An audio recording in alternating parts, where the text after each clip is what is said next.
Bienvenidos a este nuevo diálogo Piensa, que va a versar sobre los hechos de este fin de semana, concretamente la elección parlamentaria que tuvo lugar en Alemania. Mi nombre es Tomás Villarroel y les doy la bienvenida a este nuevo diálogo.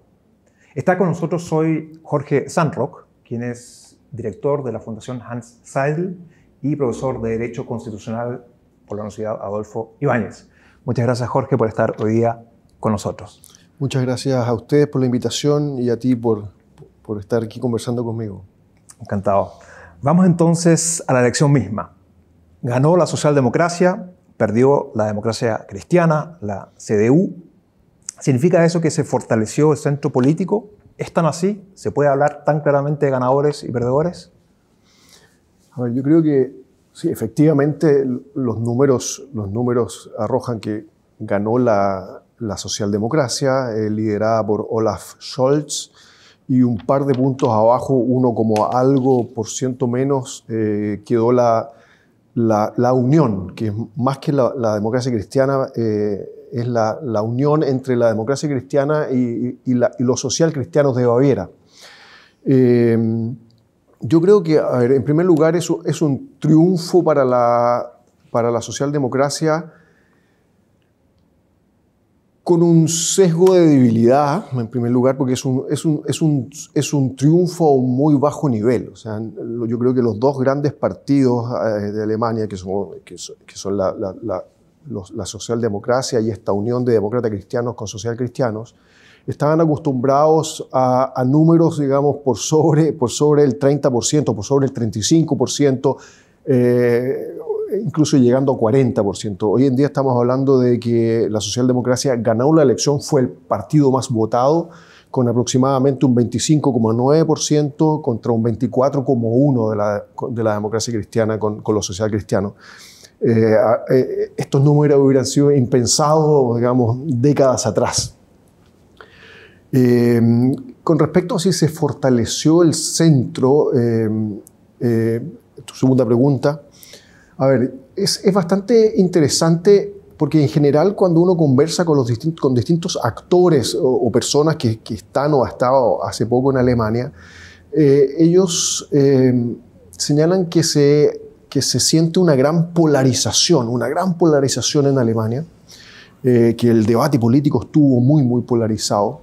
Sin embargo, si uno observa el resultado de los partidos que se supone que son más extremos, esto parece ser incorrecto, ¿no es cierto? En el fondo, que no existiera una polarización. ¿Por qué? Porque el partido AfD, que es este partido de la derecha, de una derecha extrema, por decirlo de alguna manera, un similar a Vox, ¿no es cierto?, en España, perdió 2 puntos, bajó 2 puntos, de 12 a 10% aproximadamente.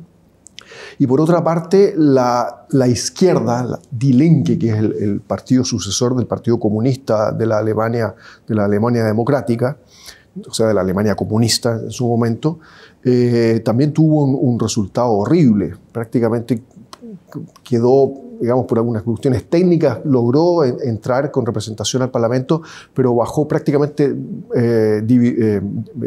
quedó con la mitad de su votación, de un 9% a un 4,9%. Entonces, los resultados de los partidos extremos les fue mal, pero sí se podríamos decir que se nota una polarización, podríamos decir, por alguna manera, tratar de describirlo, una polarización del centro político. O sea, esa polarización no está siendo liderada por los partidos del extremo, sino que podríamos decir que la polarización se ha instalado en el debate de partidos que en fondo corresponden a la centro derecha y a la centro izquierda. ¿Y puedes caracterizar esa polarización o en qué consiste esa polarización que observas tú? Porque es una tesis interesante, ¿no? No señalar a buenas y a primeras, ¿no es cierto?, que se fortaleció el centro político o que en el fondo no hay polarización, sino que señalar un poco lo contrario o algo que puede sonar como contraintuitivo, ¿no? Sí, de decir que, claro, los extremos perdieron fuerza, pero sigue habiendo por lo menos un cierto nivel de polarización. Sí. Hay una polarización, yo diría que bastante dirigida, o este debate polarizado, contenidos muy agresivos, con mucho adjetivo, digamos, muy dirigido al partido La Alternativa para Alemania, a la AfD, que es este partido de la extrema derecha, una mezcla bastante extraña, en el fondo, extrema derecha, populismo, que ha captado muchos votantes de todos los partidos, ¿eh? Entonces, especialmente yo creo votantes de la Unión Demócrata Cristiana y Social Cristiana, y por eso en el fondo está tan dirigido, ¿no es cierto?, a la crítica y el tratar de degradar ese partido señalando que no tiene cartas democráticas. O sea, yo creo que esa polarización se vivió muy dirigidamente en contra de la AfD, de la AfD, Alternativa para Alemania. Perfecto. Si intentamos conectar con las realidades nacionales, las realidades acá de Chile, ¿se podría establecer eventualmente un símil con la situación chilena que tenemos actualmente en los siguientes términos? De que con ocasión de las primarias presidenciales, claro, salieron debilitados las posiciones ubicadas más lejanas del centro, es decir, perdió por un lado Jadwe, inesperadamente se esperaba que él ganase la primaria de ese sector, y por otro lado también inesperadamente se esperaba que ganase Joaquín Lavín, y sin embargo él perdió. Es decir, da la impresión que ganaron posturas más próximas o más cercanas al centro. En esta elección reciente salieron muy fortalecidos los verdes y los liberales, y quizás puedes decir algo también respecto, ¿no es cierto?, de este triunfo, esta votación importante que ellos obtuvieron, pero es ese triunfo, los verdes y liberales, de alguna manera comparable con esta situación que se vivió acá, donde ganaron Sichel y Boric. A ver, yo creo que sí, a ver, efectivamente los liberales la verdad es que prácticamente mantuvieron su votación. Ahí hay un 0, algo por ciento, los liberales están bordeando el 11% de la votación en Alemania. Los verdes sí tuvieron un aumento importante porque aumentaron prácticamente de un 9% hace 4 años a un 14,6, 14,8, ahí todavía no está bien definido. Entonces, claro, los verdes efectivamente podríamos decir que son los grandes ganadores en cuanto a porcentaje, o sea, en cuanto a aumento, ¿no es cierto? Porque prácticamente aumentaron un 50% su votación, de un 9 a un 14. Los socialdemócratas subieron de un 20 a un 25, por lo tanto no es un salto tan importante. Yo creo que sí se pueden hacer ciertas comparaciones, en fondo. Nosotros tenemos, en Chile también, ¿no es cierto?, tenemos extremos que se debilitaron de alguna manera, pero eso es relativo, ¿eh? Porque a ver, sí, efectivamente, en la primaria, que era una primaria, ¿no es cierto?, para ciertos partidos, quedó fuera Joaquín Lavín, que podríamos definir como el candidato situado más a la derecha, y quedó fuera, ¿no es cierto?, Jadwe, el situado más a la izquierda, pero tenemos que entender que no participó José Antonio Kast, digamos. De alguna manera podríamos decir que tratando de mantener esta lógica, ¿no es cierto?, de partidos que crecen y se desarrollan a la derecha de la derecha, ¿no es cierto?, como yo decía, el ejemplo de Vox en España, claro, podríamos decir que tenemos el ejemplo de José Antonio Kast en Chile, es un fenómeno similar. Pero en Chile la polarización, en el fondo, podríamos decir, se mantiene, ¿no es cierto? Y todavía hay que ver qué es lo que sucede en noviembre, porque si bien Joaquín Lavín quedó fuera, quizá no quedó tanto fuera porque hubiera sido considerado como el de más de derecha, sino que porque la derecha no lo consideró auténticamente de derecha. Y en el fondo lo que estamos viendo hoy en día es que José Antonio Kast se está fortaleciendo, ¿no es cierto?, y se está acercando de alguna manera. La última encuesta creo que les da 14 a José Antonio y 17 a Sebastián Sichel. Por lo tanto, se está fortaleciendo, ¿no? La derecha acá, no está disminuyendo. Muy bien, pues vamos entonces a Alemania. Y te quería preguntar cómo aprecias tú el siguiente punto, y es si acaso se deduce de los resultados electorales con estos dos principales partidos con cerca de un 25%, que el próximo canciller necesariamente será Olaf Scholz, o sea, será el candidato socialdemócrata, el partido que ganó por muy poco, pero que ganó las elecciones, O, en ese caso, existe la posibilidad de que eso no necesariamente se dé y que eventualmente incluso el nuevo gobierno lo encabece una vez que se den las elecciones en este es un sistema parlamentario, por cierto, ¿no es cierto? Y por lo tanto es el Parlamento quien elige al presidente, no hay una elección directa por parte de los votantes, o si no necesariamente se va a dar este escenario de que sea el candidato socialdemócrata quien encabece el próximo gobierno de la época o de la era post-Merkel. A ver, puede suceder cualquier cosa. O sea, no hay razones constitucionales, jurídicas para que no suceda cualquier cosa. Ambas posibilidades existen. Ahora, ¿cuál es la tradición? La tradición es que el partido más votado es quien pone el jefe de gobierno. El canciller, ¿no es cierto? En realidad no es el presidente, sino que es el jefe de gobierno, ¿cierto? El partido más votado. Por lo tanto, debiera suceder que la socialdemocracia, ¿no es cierto?, pudiera encabezar la coalición de gobierno, es decir, Olaf Scholz sea el próximo canciller jefe de gobierno de la República Federal de Alemania. Esto es normalmente lo que sucede, es la tradición. Sin embargo, han habido casos en la historia de la República Federal, es decir, casos recientes, los últimos 50 años, donde se ha observado una excepción a esta tradición. Fue el caso de Helmut Schmidt, las dos veces que Helmut Schmidt fue canciller, su partido, la socialdemocracia, había quedado en segundo lugar detrás de la democracia cristiana. Pero lo que logró, ¿no es cierto?, logró una negociación y logró entonces generar la mayoría para que esa mayoría lo eligiera canciller en el seno luego del Bundestag, de la Dieta Federal.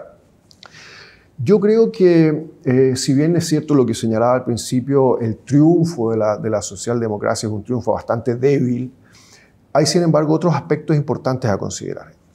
El primero yo creo que es bastante evidente y que es sano en una democracia consolidada, una democracia sana, es la alternancia. ¿Ah? Han sido 16 años de gobiernos encabezados por Angela Merkel, que es demócrata cristiana. Primer aspecto que me parece interesante. En segundo lugar, si bien es cierto, los socialdemócratas tuvieron un triunfo débil, subieron de 20 a 25 puntos, hay que considerar lo que pasó con la democracia cristiana. En el fondo, la democracia cristiana perdió 9 puntos. Por lo tanto, si bien es cierto, quedó apenas a un punto como algo, casi 2 puntos debajo de la socialdemocracia, la verdad es que hay que ver qué es lo que pasó, cómo estaban y dónde quedaron en el fondo. Y por lo tanto, esa es una señal importante, creo yo, en el sentido de decir, parece razonable que la socialdemocracia encabece al nuevo gobierno. La verdad es que puede pasar cualquier cosa, sin embargo, porque se está hablando de las posibles coaliciones y se está hablando, los partidos políticos en Alemania se identifican con un color, por lo tanto las coaliciones posibles se denominan también por la mezcla de los colores. Entonces se está hablando de una coalición jamaica. ¿Qué es lo que es una coalición jamaica? Los negros, los amarillos y los verdes. Los negros son los demócratas cristianos, los socialcristianos, los conservadores. Los amarillos son los liberales y los verdes son los verdes. Jamaica sería entonces una coalición encabezada por Laschet, junto, ¿no es cierto?, con los amarillos, con los liberales y los verdes. Y la coalición semáforo sería una coalición encabezada por Scholz, es decir, por los socialdemócratas, junto a los amarillos y los verdes. Pero se está hablando de ambas posibilidades, ¿no? Pero por los otros, y ambas posibilidades son matemáticamente posibles, digamos, porque en el fondo nosotros necesitamos una mayoría de diputados, ¿no es cierto?, lograr la mayoría para que elijan al canciller. La posibilidad de una coalición rojo-rojo-verde, es decir, los socialdemócratas con la izquierda excomunista, más los verdes, no da matemáticamente. Por lo tanto, eso quedó descartado. Pero ambas, como digo, Jamaica y la semáforo, está sobre la mesa. Y claro, da la impresión de que actualmente los verdes y los liberales tienen una posición bisagra, ¿no? Porque lo que ha ocurrido en estos 2 días que han transcurrido es que básicamente están conversando primero los verdes con los liberales para ponerse entre ellos de acuerdo y luego decidir si se van a aliar o van a formar una coalición con el partido que obtuvo más votos, que es la socialdemocracia, o incluso forman una coalición con la democracia cristiana, ¿no? Esto nos muestra, y tú lo señalabas recién, ¿no es cierto?, con esto de la coalición Jamaica o de la coalición Semáforo, ¿no es cierto?, esta lógica de la flexibilidad de coaliciones, ¿no? Y esto me parece a mí lo interesante, que no son los grandes partidos los que en este momento estarían definiendo cómo se configura el próximo gobierno, sino que serían estos partidos menores los que van a decidir cómo se constituyen estas coaliciones y finalmente quién va a ser el nuevo jefe de gobierno. Exactamente. Los liberales y los verdes dijeron que antes de conversar con los partidos grandes, ¿no es cierto?, que en definitiva van a liderar las coaliciones, querían conversar entre ellos, entre liberales y verdes. Y la verdad es que siempre se ha planteado que las mayores diferencias justamente estarían entre los partidos pequeños, entre los liberales y los verdes. Así que en forma muy madura, me parece, ellos han dicho, a ver, antes de empezar a conversar con el partido mayor que podría liderar la coalición, conversemos entre nosotros. Sí, efectivamente, esto es, como dices tú hablas de partidos bisagras y eso es interesante también, va a ser quizá un pequeño comentario. Alemania durante muchas décadas tuvo un sistema bipartidista impropio. ¿Qué significaba esto? Que 2 grandes partidos se alternaban en el gobierno, pero que no tenían, ¿no es cierto?, mayorías solos para elegir al canciller. Por lo tanto, siempre necesitaban aliarse con un partido pequeño que era el partido bisagra. Y es lo que sucedió durante muchas décadas, ¿no es cierto?, los socialcristianos y demócratas cristianos con los liberales, ¿no es cierto? Por ejemplo, los 16 años de Helmut Kohl fueron 16 años de coalición negro-amarilla, es decir, conservadores con liberales.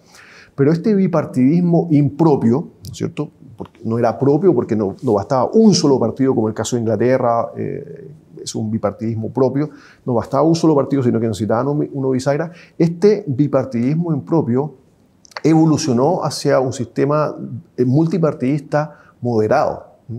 Ya prácticamente en los últimos 15 años en Alemania los números no dan con un partido grande más uno bisagra. Por lo tanto, muy correctamente señalas tú, partidos bisagra. Hoy en día se necesita un partido grande más otros 2 partidos pequeños, lo cual obviamente dificulta las conversaciones, ¿no es cierto?, las negociaciones, de alguna manera también debilita la estabilidad de los gobiernos.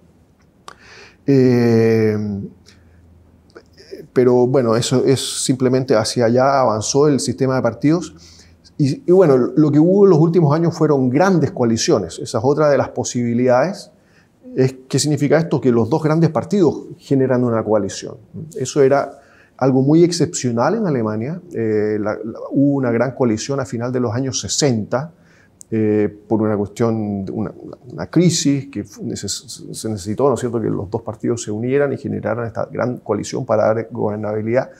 Y sucedió nuevamente el año 2005. Entre el 2005 y el 2009 fue por segunda vez en la historia de Alemania Federal existió una gran coalición. El 2009 al 2013 volvió a lo normal, ¿no es cierto?, los conservadores con los liberales, pero desde el 2013 a la fecha, es decir, los últimos 2 gobiernos de Merkel, nuevamente fueron necesarias esta gran coalición, es decir, negro-rojo en el fondo, para poder dar gobernabilidad y estabilidad. Yo soy muy crítico con las grandes coaliciones porque yo creo que una democracia sana necesita una oposición muy fuerte. Eso es sano para la democracia. Y por lo tanto estas grandes coaliciones, los 2 grandes partidos en fondo gobernando juntos, la verdad que no es lo ideal, ¿no? Yo creo que eso era muy propio en Austria. En Austria no fue una excepción, sino que la gran coalición entre la SPÖ y la ÖVP era prácticamente la regla, ¿no? Y yo creo que eso debilita a la democracia y le hace muy mal. La democracia necesita partidos de oposición fuertes con ¿no es cierto?, la posibilidad de ser gobierno. Me gustaría detenerme en un aspecto que señalaste al pasar y que es la pérdida de votos que tuvo la democracia cristiana y que podríamos caracterizar como claro, una debacle, ¿no? Una pérdida importante o demasiado fuerte de votos, con menos 8 punto algo de votos. Y tú mencionaste como explicación, claro, la alternancia en el poder, ¿no? 16 años de gobierno de Merkel, claro, obviamente puede generar un cierto cansancio, un cierto hastío, por lo tanto puede haber movido a ciertos electores a marcar su voto o marcar la papeleta en otro sitio.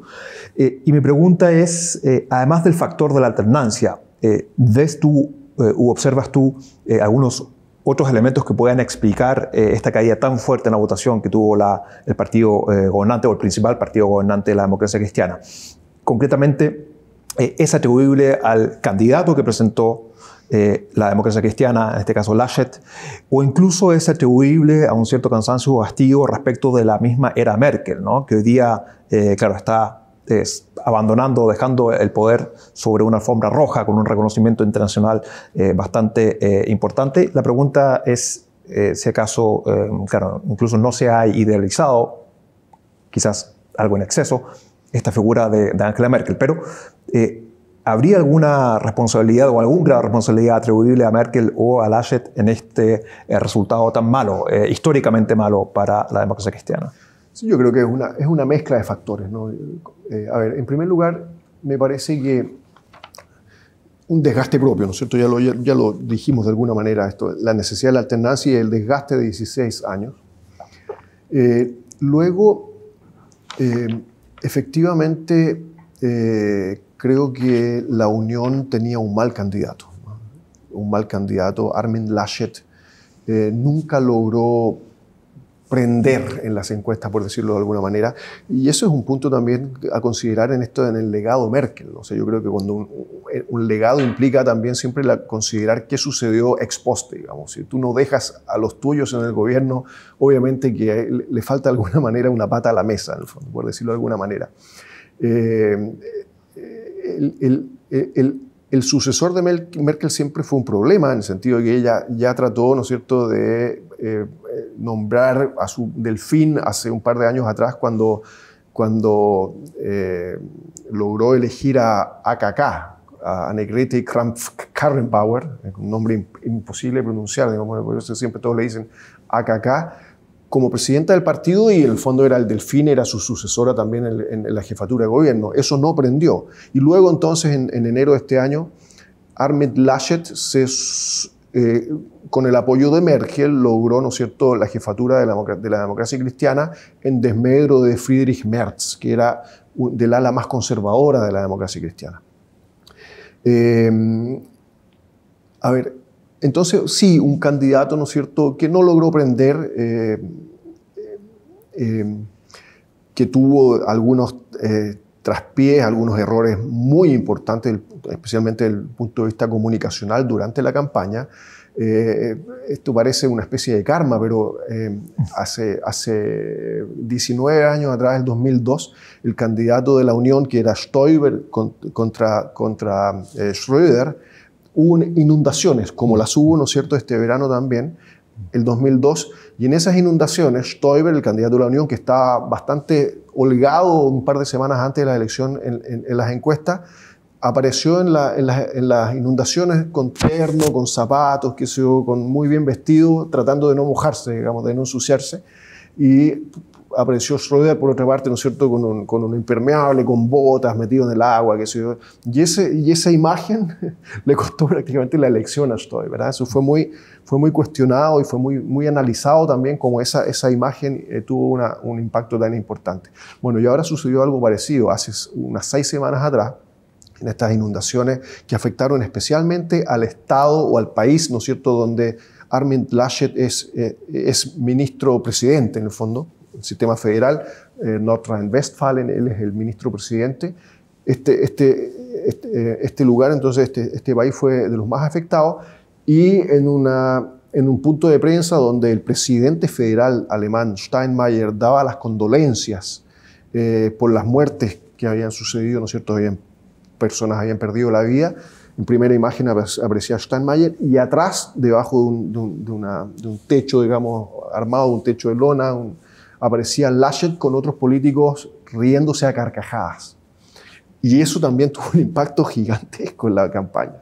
¿Ah? Entonces, estas pequeñas cosas pueden parecer adjetivas, pero que tienen un efecto importante, unido, ¿no es cierto?, a un candidato que no era un buen candidato, no era un tipo demasiado simpático. Incluso el apellido, Laschet, tú sabes que Lasch en alemán es como blandengue, como joven. O sea, el apellido incluso no lo ayuda.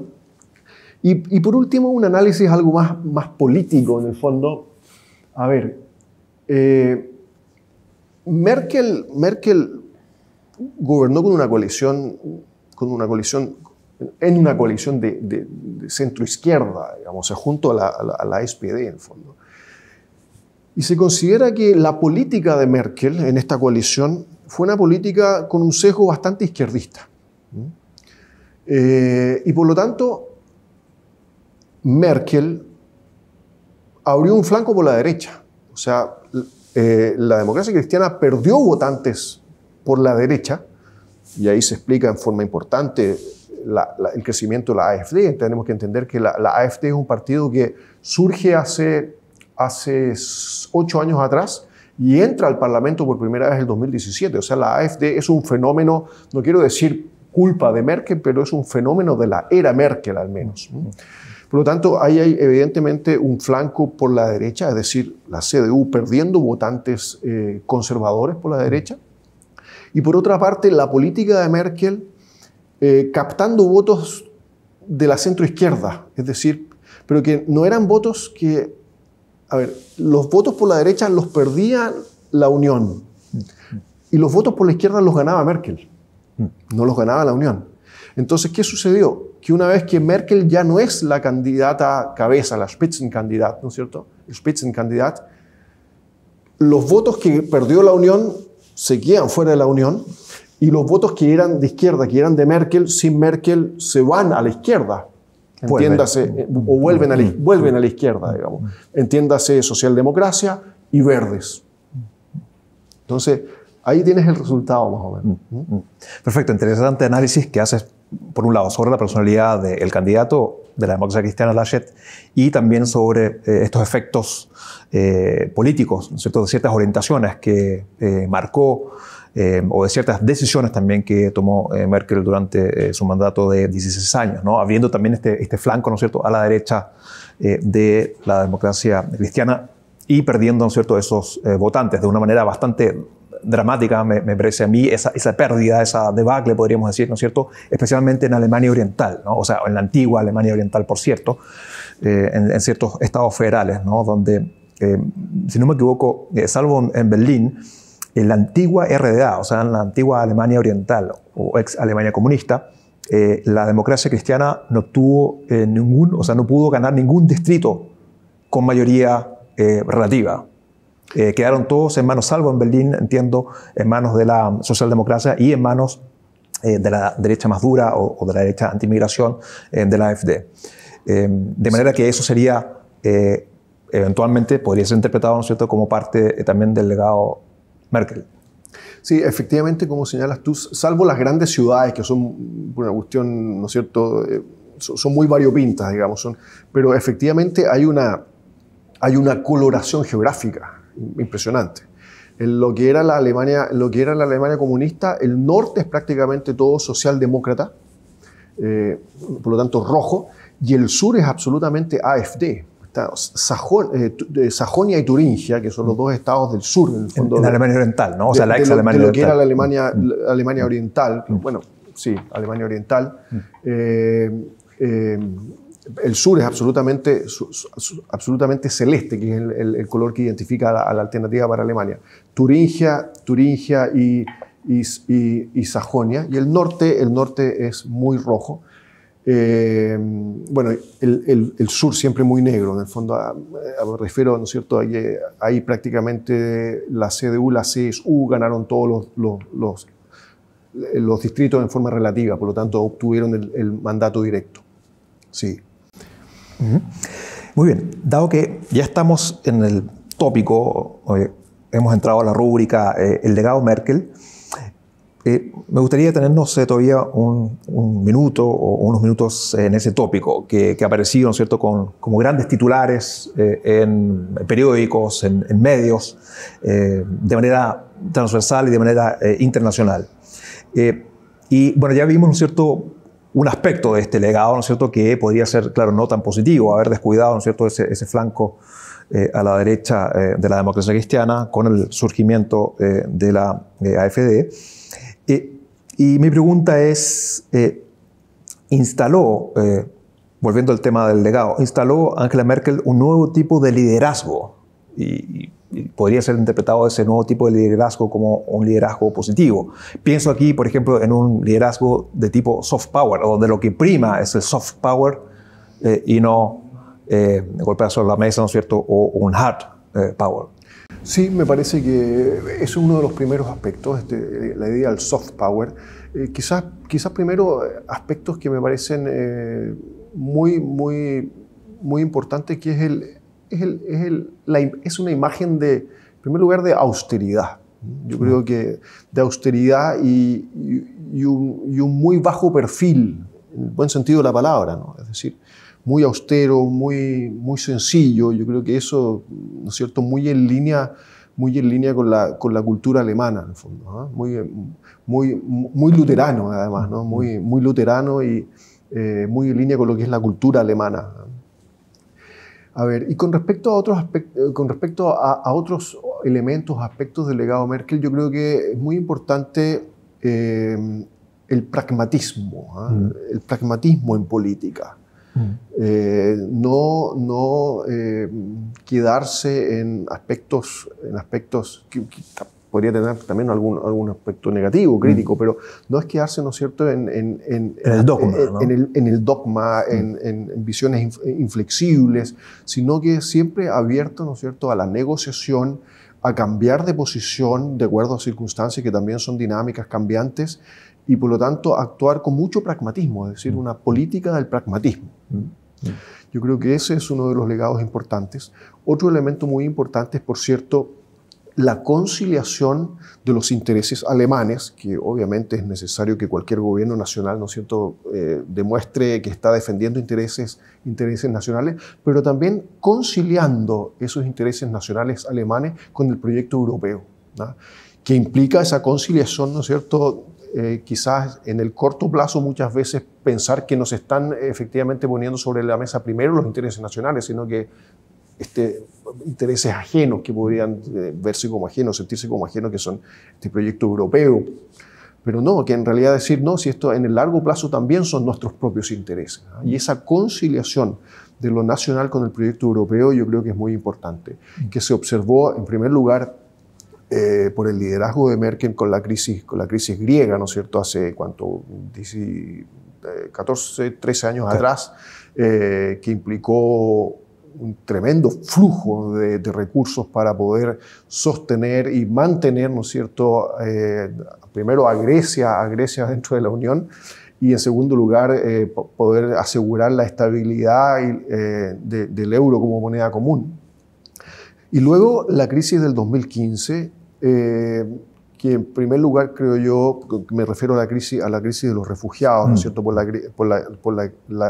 la guerra civil en Siria, donde Merkel mostró un tremendo liderazgo, no solamente dentro de Alemania, ¿no es cierto?, diciendo nosotros tenemos que hacernos cargo de esto, sino que también instando a los distintos líderes europeos, a los distintos países europeos, a respetar principios, ¿no es cierto?, principios que se suponían ya estaban establecidos de la Unión Europea respecto a cómo se acogían refugiados.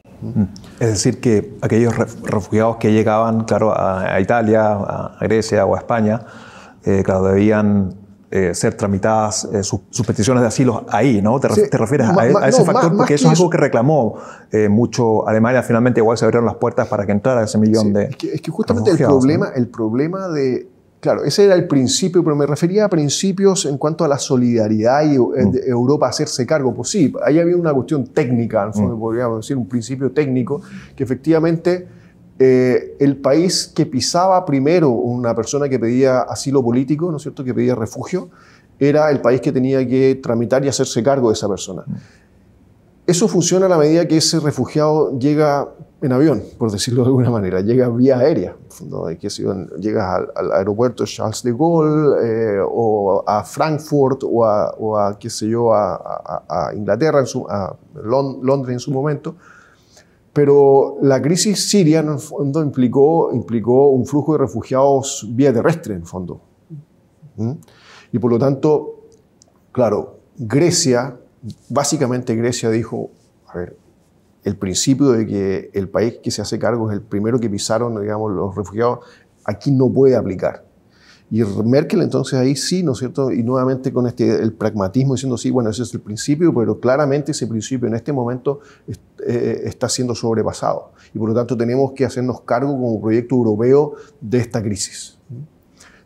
No le fue tan bien, ¿no es cierto? Porque algunos países efectivamente asumieron ciertas responsabilidades, pero otros, ¿no es cierto?, se manifestaron abiertamente en contra.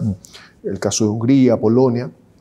Bueno, incluso Francia, ¿no? O sea, incluso Francia. Da la impresión que bastante aislado, quizás los suecos también abrieron un poco más sus fronteras, pero incluso los franceses, claro, con bastante escepticismo, ¿no? Sí. Claro, pero demostró liderazgo en el sentido de decir, bueno, pero esto es importante y por lo tanto tenemos que demostrar qué implica la solidaridad europea, qué es lo que es el proyecto europeo, en el fondo un proyecto donde no solamente están los intereses nacionales, la economía, sino que está esta idea, ¿no es cierto?, del ser humano en el centro, digamos. Y bueno, y eso obviamente que además de fortalecer el liderazgo, tiene también, por cierto, implicancias políticas y un costo político, ¿no es cierto?, de imagen, yo creo que importante dentro de Alemania. Claro, y también de polarización, ¿no? De polarización. Precisamente a propósito de lo que comentábamos antes, que es la aparición de este partido a la derecha. Exactamente, porque de los descontentos con esta migración masiva que hubo. Claro, porque la AfD surge en principio, ¿no es cierto?, como un partido muy euroscéptico, muy contrario a los pagos, a los flujos, ¿no es cierto?, de recursos alemanes hacia la Unión Europea. Y esto es básicamente la gran plataforma, es la crisis griega en su momento, ¿no?, para el rescate del euro, el rescate de Grecia, el rescate del euro, la estabilización del euro. Y bueno, y luego se viene el 2015 con la crisis de los refugiados, que es la siguiente plataforma, el siguiente peldaño que le permitió entonces a la AfD entrar al Parlamento Federal, ¿no? Porque anteriormente habían logrado cupos en el Parlamento Europeo, pero no en el Parlamento Federal. Quedaron con un 4,9% el año 2013, pero en el 2017 ya entraron con un 12%. 12.5, claro. Claro, 12.5%, o sea, bastante sobre la línea del 5%. Dado que estamos hablando de crisis, me parece que es una palabra que también puede caracterizar el mandato o la era Merkel. Se ha hablado de ella, o se la ha caracterizado, ¿no es cierto?, como una persona que manejó varias crisis y que realizó un buen manejo de crisis, y en el fondo eso puede ser interpretado de distintas formas, ¿no?, con sus fortalezas y con sus debilidades. Hay dos aspectos que dicen relación con crisis que no hemos mencionado hasta ahora. Primero, el tema de la crisis con ocasión de la catástrofe nuclear en Fukushima. ¿Cómo ves tú, cómo evalúas tú esa crisis que finalmente también tuvo impacto o repercusión en Alemania? ¿Cómo observas tú este posicionamiento bajo Merkel de Alemania con miras al tema medioambiental, en primer lugar? Y en segundo lugar, el manejo de la crisis que afectó, bueno, a todo el mundo, que golpeó a todo el mundo, y que es la pandemia. ¿Cómo fue el desempeño ahí y un poco el legado de Merkel respecto a esos dos puntos? Bueno, el accidente nuclear en Japón tuvo un efecto muy importante en el crecimiento del Partido Verde en Alemania. Por ejemplo, por primera vez en la historia, el Partido Verde logró ganar las elecciones en Baden-Württemberg. Era un estado, el estado, ¿no es cierto?, al suroeste de Alemania. Tradicionalmente liberal conservador, ¿no? Liberal conservador, siempre habían gobernado los conservadores en colisión con los liberales, y por primera vez, creo que la elección fue 2 semanas después, o algo así, 3 semanas después del accidente nuclear en Japón, y bueno, y los verdes logran, ¿no es cierto?, ganar el gobierno en Baden-Württemberg. ¿Y por qué esto? Porque los verdes son, dentro del programa de ellos durante décadas han abogado por eliminar la energía nuclear, ¿no es cierto?, como una fuente de generación de energía. Nuevamente el pragmatismo. Merkel, en definitiva, y la Unión se suma a este proyecto de que Alemania el 2022 sea un Estado, el 2022 exactamente, sea un Estado en el fondo sin centrales nucleares, ¿no? Muy criticado, por cierto, muy criticado. Y eso implicó en paralelo, por cierto, el desarrollo muy fuerte de otras de fuentes alternativas de energía, ¿no? Renovables, viento, solar, etcétera, etcétera, eólico y solar. Esa fue la forma también de alguna manera de Merkel y de la Unión, ¿no es cierto?, de asumir como propio una parte del programa de los verdes y de alguna manera con eso, ¿no es cierto?, tratar de contrarrestar el crecimiento del Partido Verde. Es muy criticado aún, muy criticado, especialmente porque es algo ingenuo, ¿no? Porque tú tienes a Alemania libre de centrales nucleares, pero resulta que tú tienes Holanda, Bélgica, Francia, República Checa, lleno de centrales nucleares a prácticamente kilómetros, ¿no es cierto?, de la frontera con Alemania. Y entonces Alemania tiene que acceder o va a tener que producir, ¿no es cierto?, energías que son más caras o eventualmente, en definitiva, tener que comprar energía a los países vecinos, en el fondo, y esas energías son, en definitiva, energías que son producidas con plantas nucleares, ¿no? O comprárselas a Rusia, ¿no? Como está haciendo ahora. Comprarle, claro, se está construyendo el pipeline, digamos, de Rusia, lo cual implica ahora, puede ser que con otros países sea un problema de costos, pero aquí obviamente hay un problema geopolítico, ¿no es cierto?, y de inseguridad respecto a qué pasa si un gobierno, en el fondo, tan lejano, podríamos decir, en lo que a ciertos principios se refiere, en cualquier momento te puede cerrar la llave, en el fondo, claro, ¿no es cierto? Entonces, depender de eso obviamente puede ser muy ingenuo. Claro. Y con respecto a la pandemia, sí, yo creo que Alemania fue muy exitoso, o sea, si uno ve los números duros, Alemania tiene números muchísimo más bajos de contagiados, digamos, por millón de habitantes, y muy bajos de muerte. En el fondo, también, ¿no es cierto?, todos estos factores de medición con relación a otros países europeos, ¿no? Muy distante de Francia, de España, de Italia, de Bélgica, de Suecia, que tuvo una política distinta, pero también muy distante de países que en principio partieron muy bien y parece que estaban haciendo las cosas muy bien, como el caso de Hungría o República Checa, en el fondo, específicamente República Checa. Me acuerdo el año pasado se hablaba como ejemplo República Checa y después en algún momento se les dispararon los números. Una visión muy socionaturalista del bien común, ¿no? Porque todo esto tiene un trasfondo también muy filosófico, en el fondo, de cómo entendemos el bien común.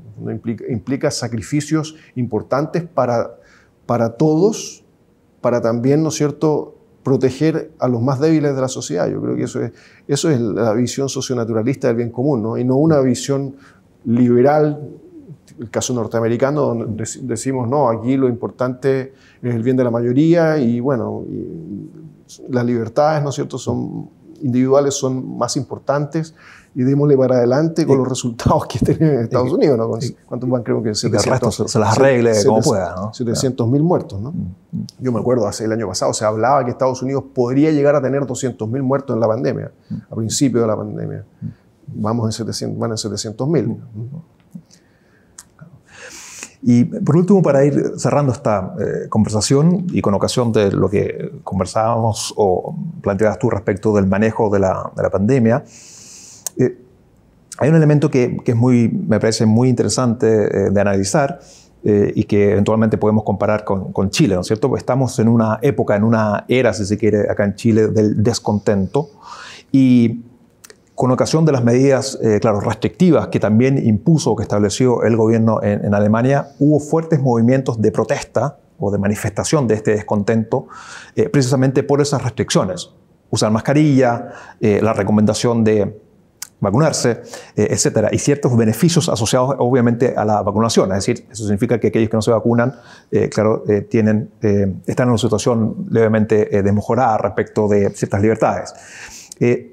Y mi pregunta es, como aquí estamos en una época podríamos decir, de cierta efervescencia y de descontento, ¿cómo se explica en un país con el bienestar material, podríamos decir, y con la prosperidad que ha logrado Alemania en las últimas décadas, cómo se explica y por qué se explica ese descontento y cómo entenderlo y caracterizarlo? Me refiero a protestas y manifestaciones masivas de miles de personas en la calle protestando contra esta política del gobierno federal, incluso en algunos casos con forcejeos y con ciertos niveles de violencia, no la violencia que hemos visto acá en Chile en las calles, pero sí con cierto grado de violencia. Sí, yo creo que hubo efectivamente manifestaciones, reuniones importantes contra medidas del gobierno, básicamente medidas, ¿no es cierto?, de restricción de libertad. Bueno, muy propio de la cultura alemana, ¿no? Libertad, muy crítico, todo se analiza, hay que fundarlo muy bien.